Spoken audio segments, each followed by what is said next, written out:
this is an inaugural thing, but it's time for the 1K Q&A.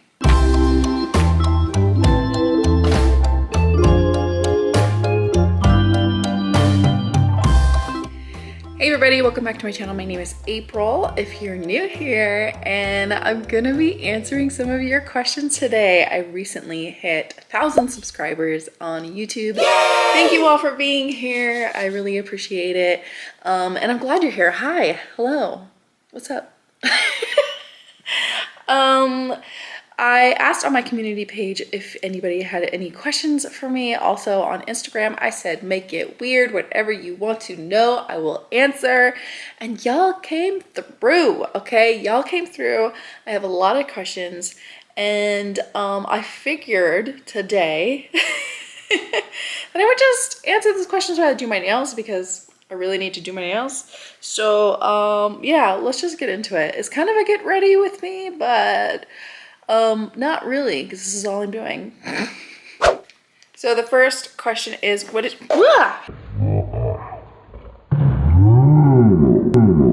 So the first question is, what is your favorite genre of books? Romance, clearly. I'm a romance reader now, primarily. I wasn't always primarily a romance reader, but ever since COVID, I just love me an HEA. I love it so much. It makes me happy, and why wouldn't someone want to be happy? I just don't. When you are not reading romance, what do you read? I started out as a fantasy reader. I read YA and adult fantasy, high fantasy. I love me an epic adventure, let me tell you. But now I just kind of incorporate that under the romance umbrella. We have romance, and then we have epic adventures. And sometimes we have epic adventures while we're in our romance, okay? Also, I read sci-fi. I really love a good sci-fi. And then every once in a while, I'll read like a horror or a thriller, but nothing too scary. I would much rather prefer gore over being scared. Like, gross me out. I'm okay with that. I'm okay with being grossed out. I am not okay with those feelings of afraidness. I am going to say most of these questions did come from Becky. Becky asked the most wonderful questions, in case anybody else wants some questions asked. She comes up with the randomest thing. Like this one, when you stand up, which foot touches the ground first? I had to really think about this, because when I roll out of bed, the left foot touches the ground first. When I get out of the car, the left foot. When I get up from the couch, like if I'm just sitting, it's probably the right foot. So I think this is like situational, okay? I think it's situational depending on where I'm at. But generally, I would probably say the left foot, because I'm always on the left side of things. And yeah, I'm just pushing my cuticles back. You know how it is, okay? You don't want those darn cuticles in the way, right? What shampoo brand do you use? I don't use anything special, okay? I think, in case you haven't learned yet, I use what I can get. I use what I can get. It's generally going to be from Target or Walmart. So like, well, right now I'm using Aussie, because I do like to change it up. But they're all going to be in that drugstore brand kind, you know, Pantene, Tresemme, whatever I can use. However, sometimes I like to do a deep conditioner.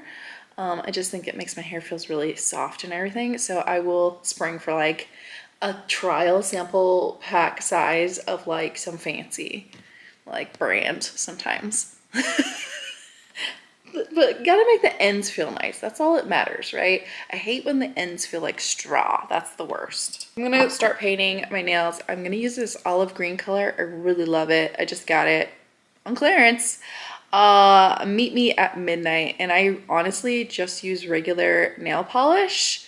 I don't like to use gel or acrylic or anything else on my nails. I think it weakens my nails a lot. So, and I'm a picker. Like, I will pick at this nail polish until it comes off, and if it doesn't come off, I will start picking at my skin. So we're gonna use regular nail polish here, and I don't mind if it chips in a few days because it'll be off by then anyways. Did you enjoy reading as a child? And if so, has your taste in books genres changed? Now that you were an adult. I did not enjoy reading as a child at all. With my eyesight, it gave me headaches a lot. So the only books I remember reading as a kid, honestly, I remember reading The Giver in school, but I remember my dad reading Lord of the Rings to us one time, and I remember he didn't get very far because we were so bored. I love me Lord of the Rings, but I've always been kind of in that fantasy genre. I love fantasy movies. I love sci-fi movies, anything with an adventure. I think I've just always gravitated towards those kind of stories. So I don't, even if I read as a child, I don't think my like style would have changed or my genres would have changed, because that's just what like gets me going, you know? Like a nice, fun fantasy adventure in a far off land or in a far off planet, meeting different kinds of people. Like that, to me, that just sounds like a good time. What is your favorite bookish shirt? Well, let me tell you, clothes is not my thing. So I generally just buy like a few shirts and then I'll just wear them over and over again until they fall apart. I have a couple shirts, one from Caffeine and Curses. It's my bone carver t-shirt. I also have a shirt that says a fantasy book a day keeps anxiety away. I love that shirt too. It's by Better Than Reality. I'll link them all below, but I love those shirts the most. I also have a shirt from a company called Fugly Barbie, but it is not called Fugly Barbie anymore. I think it's called Touch Her and Die. They make great shirts too that really last, and those are all my historical romance shirts I really love. In fact, I bought the same shirt twice, and then I also got a sweatshirt for Christmas. So I had 3 prints, 3 different kinds of shirts for the same print. And I love them. I'm suffering and need the second of J. Breeze. Agreed. Favorite slow burns. Ooh, this is tough. This is tough because I am not a slow burn girly, okay? Listen, I don't like when things take too much time. I'm a very impatient person, okay? I am a very impatient person. And I only have so much time to read a day, okay? So we don't like it to take too much time. We also don't want things to happen on page 2. I want an appropriate amount of burn in my books. And I will agree, though, that J. Bree book of Crown and Oaths and Curses, it is amazing. It is an amazing slow burn book. I mean, they don't even barely touch each other. He calls her an it throughout most of it. It is amazing, but there's all this tension, right? Because they're fated mates and they're on opposite sides of a war, and they are just mortal enemies, let me tell you. And they have this pull towards each other, but they just fight it as much as possible. And it just, that might be my favorite slow burn of all time, honestly, right now, because I can't think of anything else that would be a great slow burn. So I'm sorry, I don't have Rex for you right now. It's just not my thing, but I love that J. Bree book. Like, I love it. And I'm gonna need some special editions. Like, where's all the special editions of that book right now? Like, come on, get with the program. Do you sniff books? Who doesn't? If you were to write a romance, which tropes would you write? I really love reluctant allies. Like, I love reluctant allies, but I also love like the group of misfits. Like why they're all together for this one purpose, and if this purpose didn't exist, they would never be together. Like, I love that. And I love forced proximity, like one horse, one bed, all those tropes. So if I were to write a book, it would probably be that. I also love a good reluctant hero, like See if I have to. like type of thing. I really love that. But honestly, I don't ever have any plans of being a writer. I have some ideas in my head, and I honestly have written before. When I was a kid, I wanted to be a writer. My daughter wants to be a writer. But will that actually happen? Probably not. What is a book you read because of BookTube that became an unexpected favorite. Ooh, let me think about this real quick. I get a lot of recommendations from BookTube, Bookstagram, but I would say BookTube as a whole. There's one book that I think BookTube as a whole got me to read, and I would never have read it otherwise. Heartless, Elsie Silver. I'm not a contemporary romance fan at all. However, I read that series, didn't like the first book that much, but Heartless. I think what got me was when she wanted to chuck that kid into the pool. Like, that got me. That's the energy I want. Like, I just love that energy. And yeah, I will thank all of BookTube, not just a single person, because so many people love that book and recommended it, for making me read it because of the hype. So, and I loved it. I loved it. Pirates or monsters? Ooh. I love me a pirate and I love me a monster. That's hard. Don't make me pick favorites, but I will. I have to say, hands down, if you're gonna make me pick between pirates and monsters, it's always gonna be a pirate. I freaking love a good pirate. And I think it just comes back to that sense of adventure feeling with a pirate. And also the fact that most pirates are pretty ambiguous with whether they're good or bad. They do bad things for good intentions, right? Or sometimes they don't have good intentions. I don't mind that either.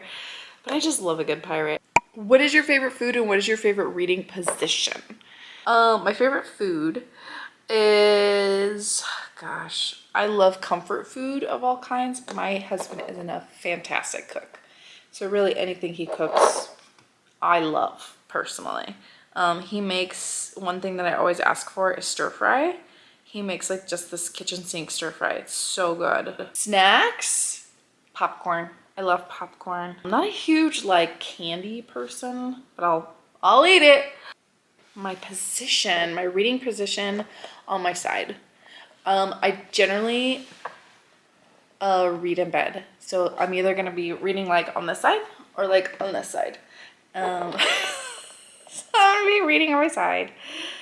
I mean, when I'm not in bed, any position, right? Any fun position. Oh God, I really fucked up on that now. That's gonna be fun to clean up. I love this question because I wonder myself, why do your kids always have the audacity that they do? I wish I knew. I have some guesses, but I truly wish I knew.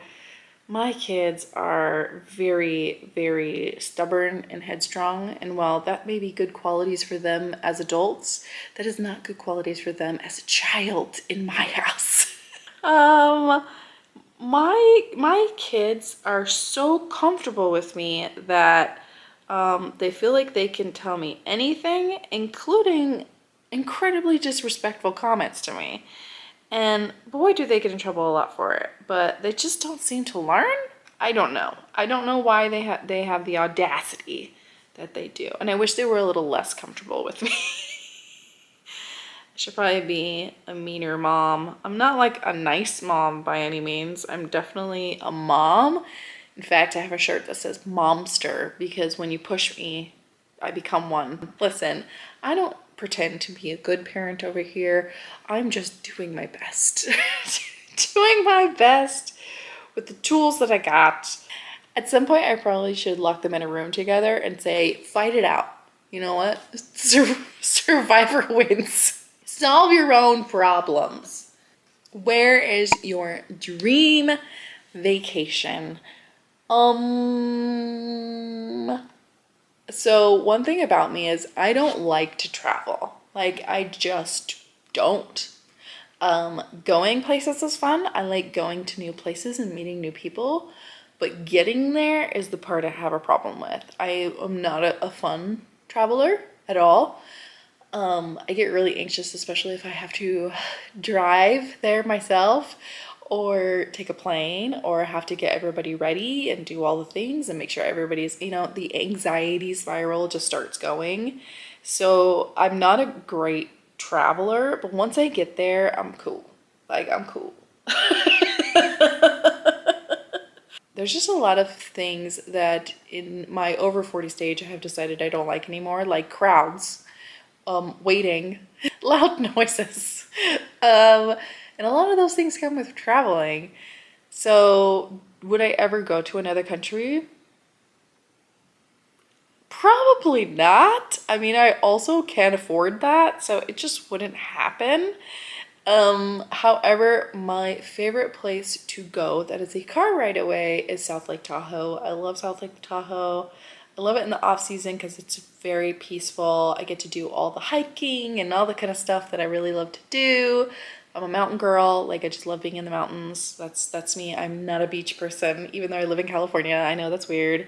But I love the mountains. So South Lake Tahoe, like a week there, and maybe it snows while it's there, and then it stops snowing so I could drive home. That would probably be a dream. Cozy cabin, drinking some beer with my husband and reading books all week. Maybe a little bit of gambling. Like, that would be a fun dream vacation for me. Without my children, of course. That would make the dream of all dreams. After reading Bagged by the Groceries, what do you want to grow in your garden? I love this question. Well, I'm growing lots of cucumbers, that's for sure. What else am I growing? Oh my God, the carrot fingers. So carrots are on the table. There's things in there that I can't grow that were hilarious, like, you know, the slab of bologna. I hate bologna, but that slab of bologna cracked me up. Oh, I know, melons. Giant melons. Definitely growing that. What's one book you just refuse to read despite its high praise? This is easy. Manacled. I have no desire. No desire. I my reading time is my self-care time. It's my time where I don't want to be anxious or crying. So to pick up any book like that, but particularly Manacled, where I think that's the whole point of the book. No, that's not gonna happen. No, no, no, no, no. That is not for me. That is for everyone else who enjoys getting their heart ripped out. I do not. I like seeing it in books. Like, I love that in a good fantasy book where they just rip the heart out. But, like, emotionally, no. How many is too many for a why choose? I start losing track when there's more than 4 guys, to be honest. And I don't think you could have, like, unique voices for more than that. I really love my why choose men characters to have their own personalities, their own unique perspectives, their own unique kinks even, who knows. But I think after like 4, like, it just starts to get confusing, and the logistics of that, no, I can't keep track. If you were transported inside your book right now, how would your life be? Well, I am currently reading Kimberly Lemming's That Time I Got Drunk and Saved a Human. I love this book. Right away, it has me laughing. However, in the beginning, she's stuck on an island because a dragon is like making her stay there. And then after that, she goes to like this gigantic magical castle that she gets completely lost in and might be haunted. Do I want that? What would my life look like? I don't know. I think I would just be like confused all the time and scared, but also like there's these little critters that come out of paintings and like serve you, and I'm like, I would love that. I would love to be served by a critter. Like, just scurry on up and over here with my emotional support water bottle. Okay, I would love that. So I don't know. I think I would have fun in Kimberly Lemming's world. Like, you know, the whole Boo Hale thing. Even though we're not in Boo Hale in this one, like the world just seems cool with a lot of, again, adventure that would probably be way too lazy for. And I'd be like, I'm gonna stay here in the castle. That's kind of creepy. But you let me know how your adventure goes. Who are your favorite book villains? So honestly, I love a good villain that's not sexy. I love a good villain that you truly, truly hate. And I think that's what makes them a perfect villain. Like they're gonna be a truly awful bad guy. So like in A Ship of Bones and Teeth, there was a guy that was like getting all assaulty on the heroine and stuff like that. And I love like his comeuppance and what happens to him. And then in Sea of Ruin, all the dudes that try to harm Bennett, like I love like them getting their comeuppance as well. And gosh, there were some other ones where one guy gets flayed. I think that's in the Ever King. I just love like bad dudes, whether they're like henchmen or the main guy, but as long as I hate them, they're the bad villains. And I can't even name like specifically because they're not important for me to remember like that. All that matters is that I remember how much I hated them. And that's what makes a good villain for me. Sexy villains, I also love those too, but I don't consider those villains because they turn into the heroes. You know what I mean? Create your ideal harem of 5 book boyfriends and what their unique skills, ability they bring to your enjoyment.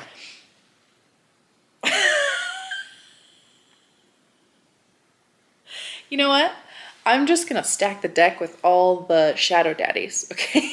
Like all the shadow daddies. So we got Prince Everin, okay? Who else do we have here? Luther from Spark of the Everflame. Ilara from Human Bodies. I'm gonna go with her too. We're gonna have a woman in my harem. And then, oh gosh, I'm missing so many. Shit. Look, I know two more shadow daddies. I just can't think of them right now. So I'm gonna put them on the screen. This would be my harem, and all I want is for them to throw up their shadow magic and just block out the world and let me have some freaking peace and quiet, okay? My harem, my harem would just be a bunch of dudes to just give me some privacy and some peace and quiet and let me be. Maybe like cook me food and bring me like treats and stuff, you know? Oh, and sex every once in a while. Yeah, that's fine.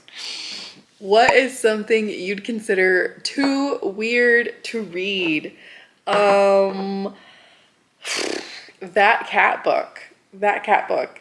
Well, Seed Pocket was definitely a hard limit for me. I had to DNF it. It was too much. It was just far too much, and I could not. It grossed me out way too much. I didn't think I could be grossed out, but I was. And yeah, don't want to read about seed pockets anymore. Other than that, I don't think there's anything too weird that I wouldn't read, or at least try to read, because it's all in the name of fun, right? Like the problem with that book is it was way too serious, but like give me a fun one and I'm there. I'll try it at least once, but I can't guarantee I won't DNF it. Ooh, how many unread books do you own? I recently counted because I did. On my shelves out here, so that shelf and the one that you can't see, I have 15 physical unread books. In my historical romance shelf, I probably have more like 30 in there, but I don't necessarily, I don't know. For reasons I don't really count those because I don't know if I plan on reading all of those. They're mainly for decoration because I just bought them because I love the covers, right? As far as like ebooks are concerned, I mean, do we even really count those? I don't know if we do. A lot of them I got for free and they're probably close to like 175 on my Kindle, something like that. So I do have a lot there, but physical unread books that are actually on my TBR, I would probably say 15, and we'll even just round up to 20. So I have a lot of books that I am not going to read, or a lot of books, especially ebooks, that I am going to read, but over like time. And I don't really consider that like something I have to read even.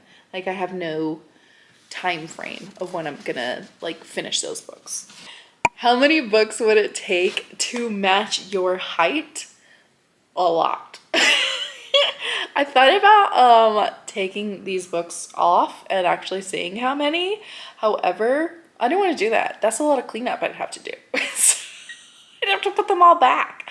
I'm 5'11". I'm very tall, and it would take a lot of books. Okay, a lot. I'm gonna say like, I don't even know, 50, 75, 100? I don't even know. I don't know, but it would be a lot because I'm very tall.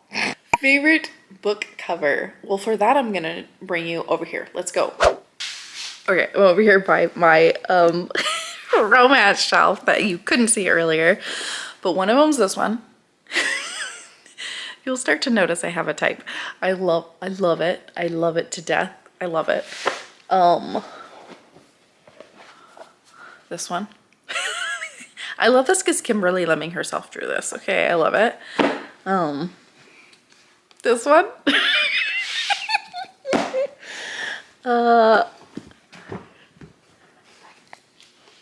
This one, gorgeous. The Headless Horseman with this embrace. God, gorgeous. And then I just freaking love all of these. Every single one, I think they're stunning. Especially my favorite being this one. I love very like oil painted looking covers with a embrace like historical romance, but make it monstery weird, something different. But I want it to just have that dreamy looking romantic feel to it as well. These are my absolute favorite kinds of covers right now, and I just die for them every time I see one. Okay, so artistic, colorful, and just romantic. You know what I mean? But make it weird, monsters. And my last question for this is, what's one inanimate object you would do? None? None? Honey, that's an ER trip waiting to happen. No. We do not put inanimate things up there unless they are made to be up there. Okay? Nothing. I may like weird romance, but that doesn't mean I want to carry it on into my real life. Again, a fantasy reader, read for escapism. We're not bringing it into the real world, okay? We're not bringing it into real life me. So, none. That's it. These are the nails. That's how they turned out. I personally love this color on me, especially when I'm not doing like red nails. I love these dark moody colors, so that's just kind of my vibe. Anyways, that's the video today. Thank you everyone who submitted questions. I really loved it. You threw me on a few, but also you had some really good ones, like really good ones that kept me entertained anyways. Thank you everyone who has subscribed so far. I really appreciate you being here. And if you are not subscribed, please join us. We like to have a weird time here. It's a good fun time here. As always, thank you for watching, and I'll see you next time. Bye!